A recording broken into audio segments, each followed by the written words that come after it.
രണ്ട് ശക്തമായ അടയാളങ്ങൾ. ഒരാൾ നിങ്ങളെക്കുറിച്ച് ഒരുപാട് ചിന്തിക്കുന്നു. ചിലപ്പോൾ ഒരു സന്ദേശവുമില്ലാതെ, ഒരു വിളിയുമില്ലാതെ, ഒരു ദൃശ്യമായ കാരണവുമില്ലാതെ ഒരു വ്യക്തി പെട്ടെന്ന് നിങ്ങളുടെ മനസ്സിനെ കീഴടക്കുന്നു. നിങ്ങൾ ആ ചിന്തയെ ക്ഷണിച്ചില്ല, നിങ്ങൾ ഓർമ്മകളിലൂടെ സഞ്ചരിക്കുകയായിരുന്നില്ല, നിങ്ങൾ ഏകാന്തത അനുഭവിച്ചില്ല. എന്നിട്ടും അവർ പ്രത്യക്ഷപ്പെട്ടു. ഒരിക്കലല്ല, 2 തവണയല്ല, വീണ്ടും വീണ്ടും. നിങ്ങൾ നിശബ്ദമായി ആശ്ചര്യപ്പെടാൻ തുടങ്ങുന്നു. എന്തുകൊണ്ടാവാം? ഇപ്പോഴെന്തുകൊണ്ട്? എന്തുകൊണ്ടാണ് ഇതിത്ര തീവ്രമായി അനുഭവിക്കുന്നത്? ഇത് യാദൃശ്ചികമല്ല, ഇത് ഭാവനയല്ല. ആരെങ്കിലും നിങ്ങളെക്കുറിച്ച് ആഴത്തിൽ ചിന്തിക്കുമ്പോൾ, ആവർത്തിച്ച്, വൈകാരികമായി ഊർജം നീങ്ങുമ്പോൾ അത് അടയാളങ്ങൾ അവശേഷിപ്പിക്കുന്നു. ഇന്ന് രാത്രി നിങ്ങൾ 2 ശക്തമായ അടയാളങ്ങൾ മനസ്സിലാക്കാൻ പോകുന്നു. ആരെങ്കിലും നിങ്ങളെക്കുറിച്ച് വളരെയധികം ചിന്തിക്കുമ്പോൾ അത് വെളിപ്പെടുത്തുന്നു. ആകസ്മികമായിട്ടല്ല, ഹ്രസ്വമായിട്ടല്ല, മറിച്ച് അവരെ വൈകാരികമായും ആത്മീയമായും ബാധിക്കുന്ന രീതിയിൽ. പതുക്കെ വായിക്കുക. എന്തെങ്കിലും പ്രതിധ്വനിക്കുന്നുവെങ്കിൽ അത് നിങ്ങൾക്കുള്ളതാണ്. സബ്സ്ക്രൈബ് ചെയ്യാൻ മറക്കരുത്. ബെൽ ഐക്കണിൽ ക്ലിക്ക് ചെയ്യുക. എല്ലാം തിരഞ്ഞെടുക്കുക.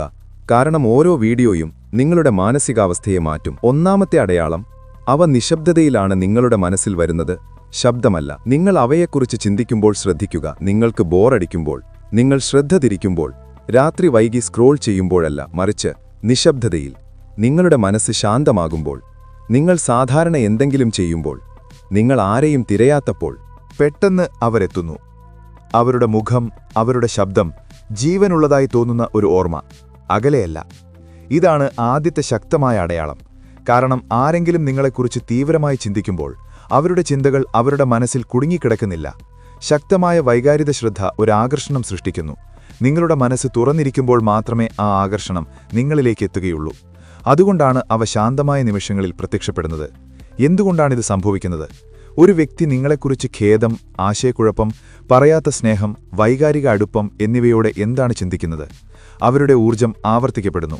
ആവർത്തനം വൈകാരിക ബന്ധത്തെ ശക്തിപ്പെടുത്തുന്നു. വൈകാരിക ബന്ധം മാനസിക കടന്നുകയറ്റം സൃഷ്ടിക്കുന്നു. നിർബന്ധിതമല്ല, മറിച്ച് സ്വാഭാവികമാണ്. നിങ്ങൾ ആഗ്രഹിക്കുന്നതുകൊണ്ടല്ല, മറിച്ച് അവർക്ക് നിങ്ങളെക്കുറിച്ച് ചിന്തിക്കുന്നത് നിർത്താൻ കഴിയാത്തതിനാലാണ് നിങ്ങൾക്കവ അനുഭവപ്പെടുന്നത്. ഓർമ്മയും ബന്ധവും തമ്മിലുള്ള വ്യത്യാസം. ഒരു ഓർമ്മ പരന്നതായി തോന്നുന്നു, അത് പെട്ടെന്ന് മങ്ങുന്നു. അത് നിങ്ങളുടെ വൈകാരികാവസ്ഥയെ ശല്യപ്പെടുത്തുന്നില്ല. എന്നാൽ ആരെങ്കിലും നിങ്ങളെക്കുറിച്ച് ആഴത്തിൽ ചിന്തിക്കുമ്പോൾ നിങ്ങളുടെ മാനസികാവസ്ഥ മാറുന്നു. നിങ്ങളുടെ ഹൃദയം ഭാരമുള്ളതോ ചൂടുള്ളതോ ആയി തോന്നുന്നു. നിങ്ങളുടെ ഫോൺ പരിശോധിക്കാൻ നിങ്ങൾക്കൊരു വിചിത്രമായ ആകർഷണം അനുഭവപ്പെടുന്നു. അവർ നിങ്ങളെ മിസ് ചെയ്യുന്നതായി നിങ്ങൾക്ക് തോന്നുന്നു. ഇത് നൊസ്റ്റാൾജിയയല്ല, ഇത് വൈകാരിക അനുരണനമാണ്. അവരുടെ ചിന്തകൾ ഊർജ്ജസ്വലമാണ്. നിങ്ങളുടെ മനസ്സ് സിഗ്നൽ സ്വീകരിക്കുന്നു. മിക്ക ആളുകളും തിരിച്ചറിയാത്ത ഒരു സത്യം, നിങ്ങളെക്കുറിച്ച് ചിന്തിക്കുന്നയാൾ കുഴപ്പമില്ലെന്ന് നടിക്കുകയോ, അകലെ അഭിനയിക്കുകയോ, നിങ്ങളെ ഒഴിവാക്കുകയോ, മനഃപൂർവ്വം നിശബ്ദത പാലിക്കുകയോ ചെയ്തേക്കാം. എന്നാൽ നിശബ്ദത എന്നാൽ ചിന്തയുടെ അഭാവമല്ല.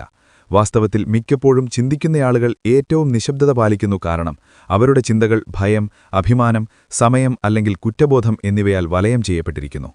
അവർ ശരിക്കും കാര്യമാക്കിയില്ലെങ്കിൽ നിങ്ങളുടെ മനസ്സ് നിശബ്ദമായിരിക്കും. രണ്ടാമത്തെ അടയാളം, വൈകാരിക മാറ്റങ്ങളുടെ സമയത്ത് നിങ്ങൾക്കവ അനുഭവപ്പെടും. യുക്തിസഹമായ നിമിഷങ്ങളിലല്ല. രണ്ടാമത്തെ അടയാളം കൂടുതൽ ശക്തമാണ്. നിങ്ങളുടെ വികാരങ്ങൾ കാരണമില്ലാതെ മാറുമ്പോൾ നിങ്ങൾക്കവ അനുഭവപ്പെടുന്നു. നിങ്ങൾ സുഖമായിരിക്കുന്നു, പിന്നീട് പെട്ടെന്ന് വികാരഭരിതനാണ്. നിങ്ങൾ ശാന്തനാണ്, പിന്നീട് പെട്ടെന്ന് അസ്വസ്ഥനാണ്. നിങ്ങൾ ശക്തനാണ്, പിന്നീട് പെട്ടെന്ന് മൃദുവാണ്. വിചിത്രമായ ഭാഗം, വികാരം നിങ്ങളുടേതല്ല, വൈകാരികമായി ഒഴുകുന്നു. ആരെങ്കിലും നിങ്ങളെക്കുറിച്ച് ധാരാളം ചിന്തിക്കുമ്പോൾ, പ്രത്യേകിച്ച് പരിഹരിക്കപ്പെടാത്ത വികാരങ്ങളോടെ, അവരുടെ വൈകാരികാവസ്ഥ അസ്ഥിരമാകും. അവർ സംഭാഷണങ്ങൾ വീണ്ടും ആവർത്തിക്കുന്നു. നിങ്ങൾ ശാന്തമാണ്, പക്ഷേ അവർ പ്രത്യക്ഷപ്പെടുന്നു. നിങ്ങളുടെ വൈകാരികാവസ്ഥ മാറുന്നു. നിങ്ങൾക്ക് വികാരം അനുഭവപ്പെടുന്നു. നിങ്ങൾ വികാരഭരിതനാണ്, പക്ഷേ അവർ പ്രത്യക്ഷപ്പെടുന്നു. നിങ്ങളുടെ വികാരം ശാന്തമാകുന്നു. നിങ്ങളുടെ സ്വാഭാവിക വൈകാരിക നില എല്ലായ്പ്പോഴും തകരാറിലാണ്. ഇത് കാരണമില്ലാത്ത ഒന്നല്ല, ഇത് ആരുടേതോ വൈകാരിക സമ്മർദ്ദമാണ്. നിങ്ങളിലേക്ക് ഒഴുകുന്നതും നിങ്ങളുടെ മനസ്സ് പുനർക്രമീകരിക്കുന്നതും നിങ്ങളുടെ ആഗ്രഹത്തിന് മറുപടി നൽകുന്നതുമല്ല. ഫലങ്ങൾ അവർ സങ്കൽപ്പിക്കുന്നു. പറയാത്തതിൽ അവർക്ക് ഖേദമുണ്ട്. നിങ്ങളിപ്പോഴും ശ്രദ്ധിക്കുന്നുണ്ടോ എന്നവരാശ്ചര്യപ്പെടുന്നു. ആ വികാരങ്ങൾ അടങ്ങി നിൽക്കുന്നില്ല, അവ ചോർന്നൊലിക്കുന്നു. പെട്ടെന്നുള്ള സങ്കടം, വിശദീകരിക്കാനാകാത്ത ഊഷ്മളത, ക്രമരഹിതമായ വാഞ്ച, വൈകാരിക ഭാരം, അവരിൽ നിന്ന് കേൾക്കാനുള്ള ആഗ്രഹം എന്നിവയായി നിങ്ങൾക്ക് അനുഭവപ്പെടുന്നു. ഇത് വൈകാരികമായി ഒഴുകുന്നു. എന്തുകൊണ്ടാണ് ഇതിത്ര വ്യക്തിപരമായി തോന്നുന്നത്? വികാരം പരിചിതമായി തോന്നുന്നത് നിങ്ങൾ ശ്രദ്ധിച്ചേക്കാം. അത് നിങ്ങളെ ഓർമ്മിപ്പിക്കുന്നു. ഇത് പൊതുവായതല്ല, പ്രത്യേകമായി തോന്നുന്നു. കാരണം അത് നിർദ്ദിഷ്ടമാണ്. അവിടെ നിങ്ങളുടെ ഊർജം ശാരീരികമായിട്ടല്ല, വൈകാരികമായി അർത്ഥവത്തായ ഒരു ഘട്ടത്തിൽ കൂടിച്ചേരുന്നു. അത് സംഭവിച്ചു കഴിഞ്ഞാൽ ബന്ധം എളുപ്പത്തിൽ അപ്രത്യക്ഷമാകില്ല. പൂർത്തിയാകാത്ത വൈകാരിക കഥകളുടെ പങ്ക്. ഏറ്റവും ശക്തമായ വൈകാരിക സിഗ്നലുകൾ പൂർത്തിയാകാത്ത ബന്ധങ്ങളിൽ നിന്നാണ് വരുന്നത്.